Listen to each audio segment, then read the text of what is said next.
right, welcome back. How can we feel more powerful and less powerless? That's a big question.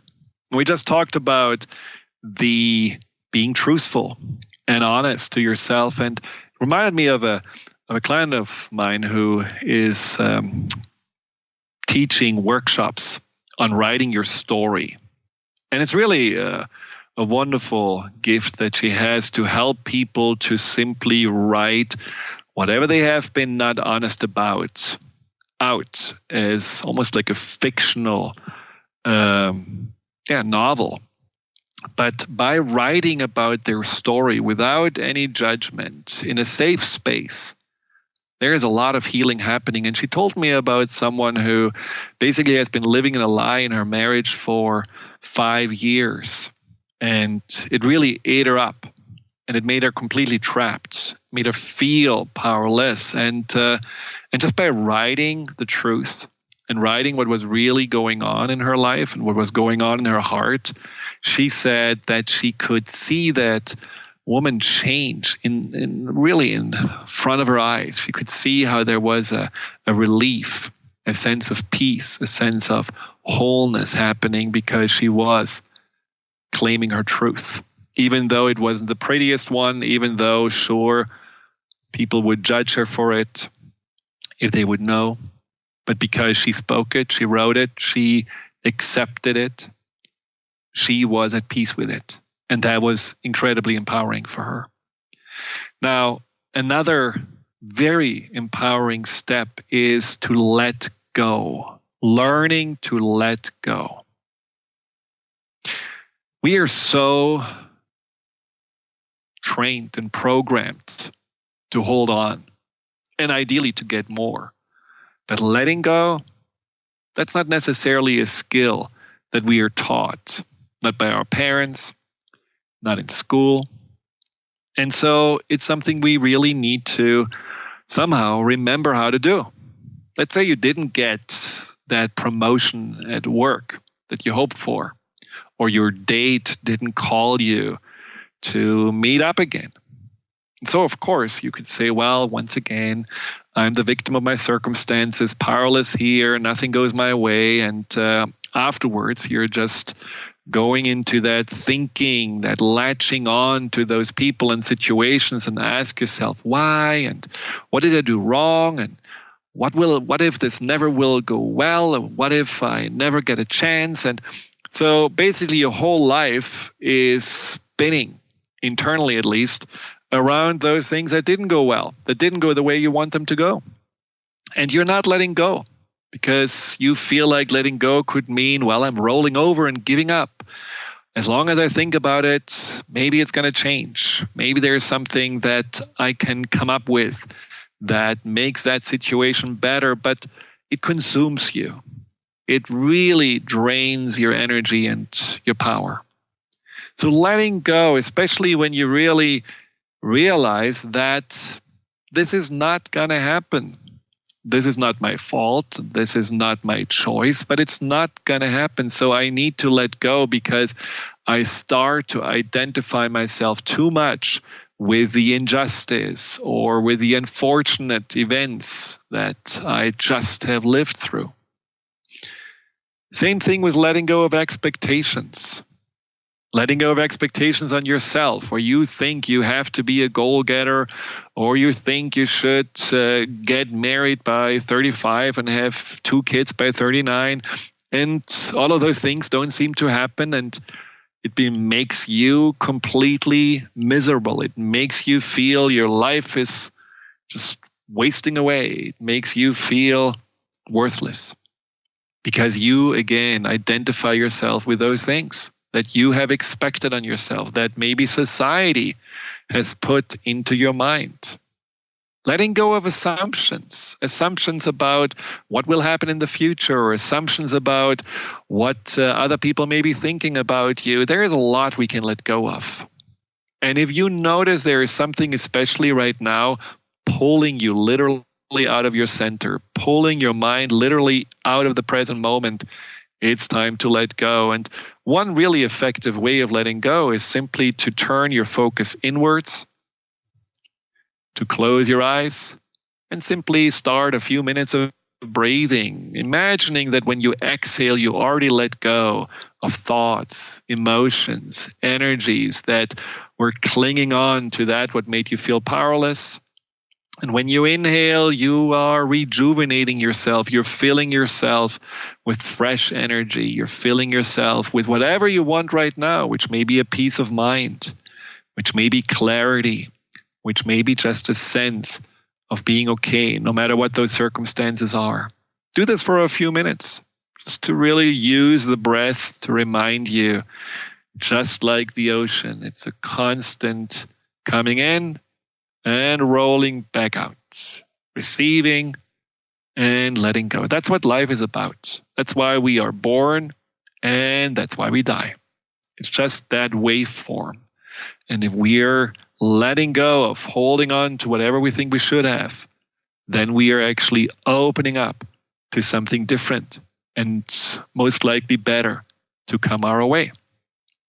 And once you have done this letting go breathing, then you can remind yourself of some simple truth that is always worth getting back to. That whatever happens doesn't say anything, or whatever happened doesn't say anything about your intrinsic worthiness. You are not defined by it. That you have the innate potential to learn and grow from anything, from any situation. In fact, that is what life is all about, learning and growing. And that you are grateful for that situation because it allows you to learn to love and accept yourself more unconditionally, more just for what is and for who you are. These simple truths and that breathing, you practice that, you're going to be a master of letting go. You're going to be a master of shedding away all of that, what in the past may have occupied your mind and distracted you. Now, I think the letting go part is also a sign of courage. Now, our producer, Justin, who has been just a wonderful guide through all of these empowerment radio shows, is letting go. He is actually leaving the station and leaving Empowerment Radio. And I want to just thank him from all of us for this great work he has been doing. And Justin, you are actually going off following your passion, following your purpose. And I think that's such a wonderful, empowering way of showing up in life, letting go of that what feels safe to going for that what feels right. Now, speaking of Justin, thank you, Justin, for everything. We skipped the break, so just to have enough time. Another way of becoming more empowered, actually two ways, is to discover and remember who you really are. Now, that may sound like a longer process, but it's not necessarily. It's actually something that could be just a daily process, something that we can, on a daily basis, spend a little bit of time and focus on. What do I mean with that? Now, the discovering of who you are is often made more difficult by old stories, beliefs, patterns that we just somehow got familiar with. And so letting go of those, learning to let go of whatever you told yourself that is who you are, or ever what you told yourself in regards to what the world is. It's a bad place, it's an unfriendly place, people cannot be trusted, all of those old beliefs and patterns. Just letting them go. It doesn't mean that afterwards you're going to be empty and naked. It just means that you discover more what's really underneath those things, because everything that made you in the past feel more defensive and with that also often more powerless is usually just a shield. It's just some kind of a wall that you have placed around yourself to somehow feel safer in the world, but not necessarily all of us. In fact, no one can really look through the wall and discover who you really are. So you have to dismantle this wall in order to notice, well, who am I when I don't have this wall of defensiveness, when I don't have these old patterns and beliefs, and when I'm more able to maybe be myself and discover more what that means. That can also feel, when you're discovering more what that means, that you grow up and you outgrow old childhood patterns. Because when we feel powerless, how many of you feel like a child? You feel overwhelmed, you feel little, you feel that you're confused because you cannot really find answers to those questions of life, and you return to those old defense mechanisms that used to serve you, sometimes hiding underneath the blanket, sometimes just trying to please those that seem to be in power, sometimes just to get a temper tantrum. Whatever it is, these are usually very old patterns that served us well when we were, a foot tall, but they are not necessarily serving us any longer. And so it's important just to see, let's peel it away and discover what else is there and what else is there for me to share with the world as my more adult and mature and calm and competent self. We also have to go backwards at the same time. Many people find their real power not but just by looking for what else is possible for them, but also by going backwards and remembering, who was I? Who was I before I became that self-protective person who lived somehow in that survival mode, and by doing so, feeling less and less in charge of his life? Who was I when I still was more true to myself, when I didn't feel the need to hide or the need to protect?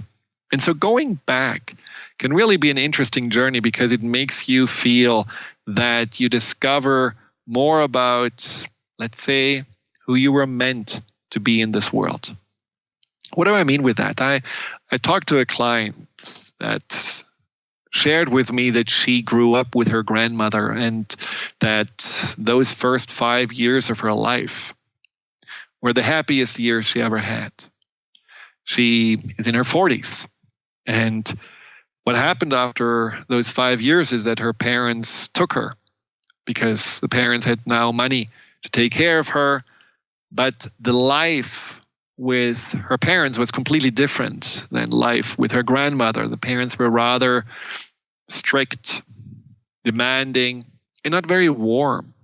But unfortunately, the grandmother lived so far away, and she also didn't want to interfere with the parents' raising of the child, that she stepped away.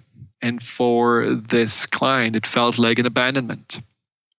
And since ever then, she just closed down. She didn't want to ask for anything from anyone. She didn't expect anyone to give her love or kindness, especially because her father was always telling her no. No matter what she wanted, it was a no. So she gave up. There was a sense of simply resigning to the fact that she cannot have what she wants.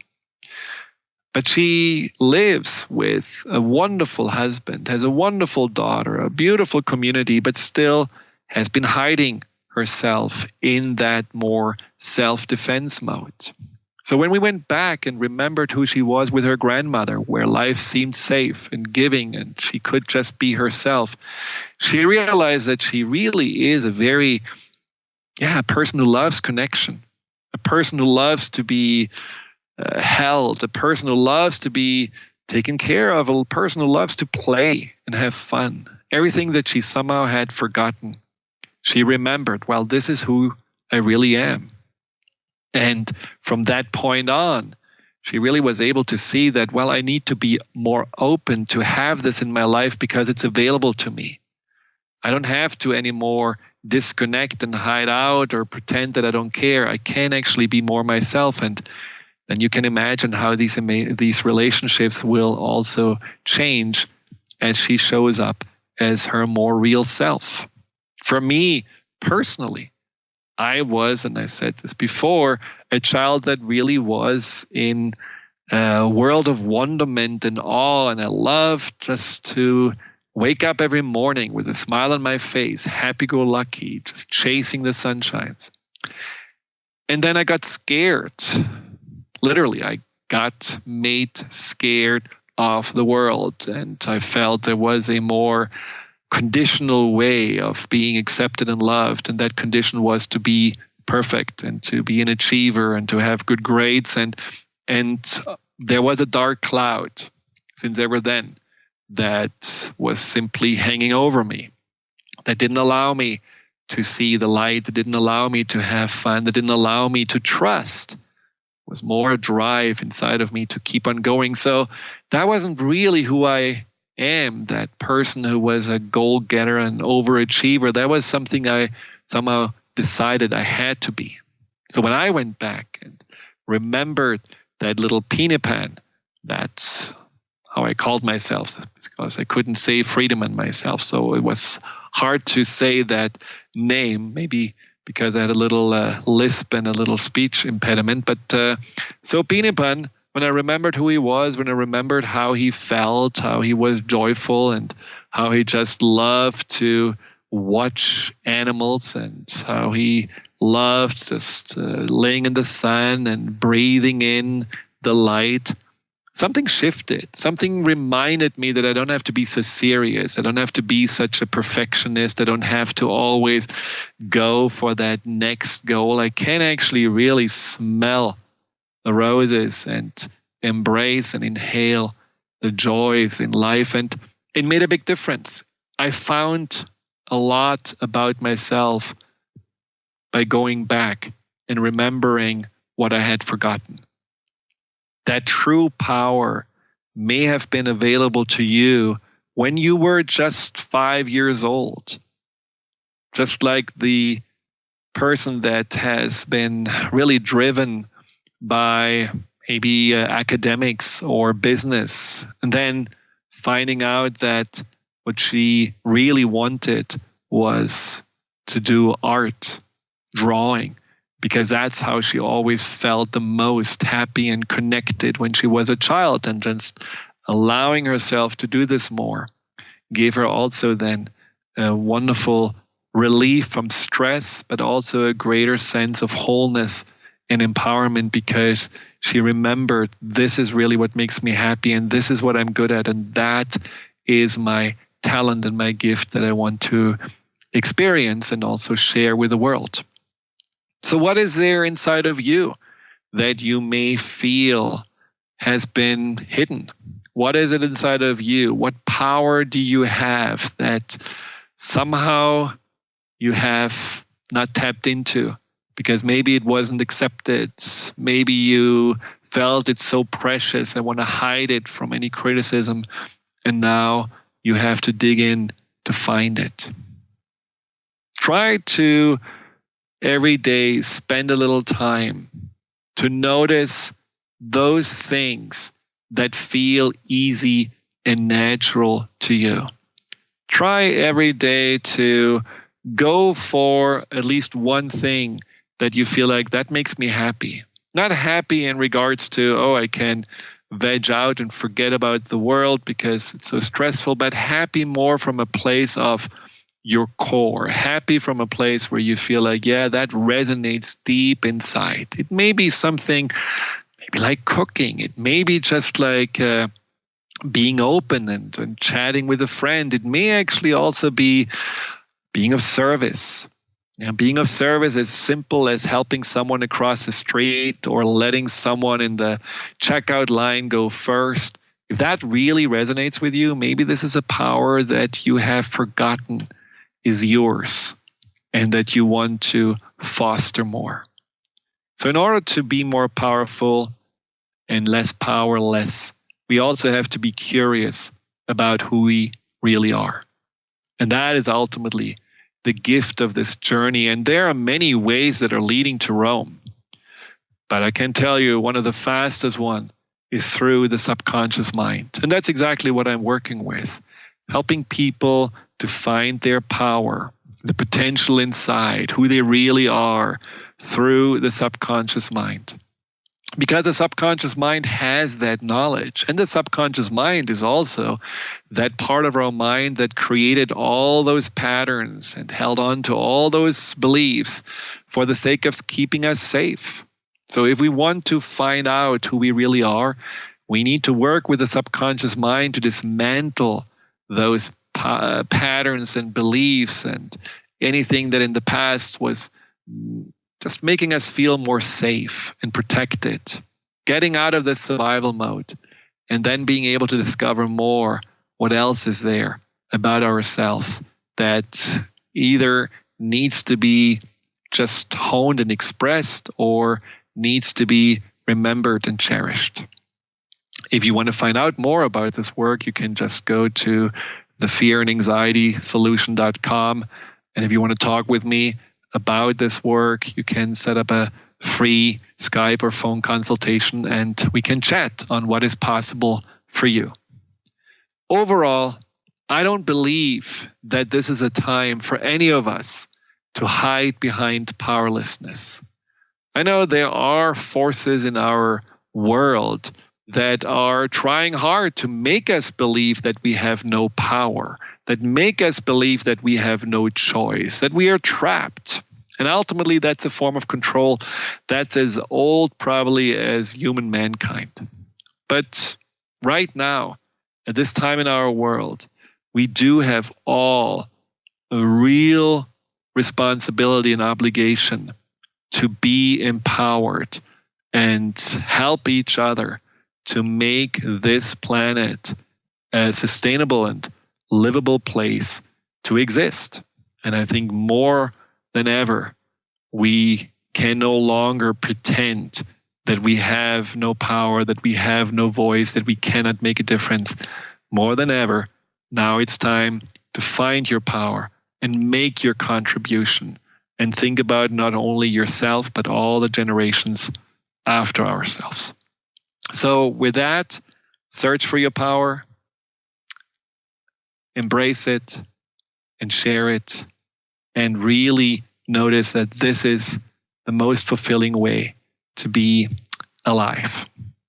Until next time, I am your host, Dr. Friedemann Schaub. Be well. Take good care of yourself. Goodbye.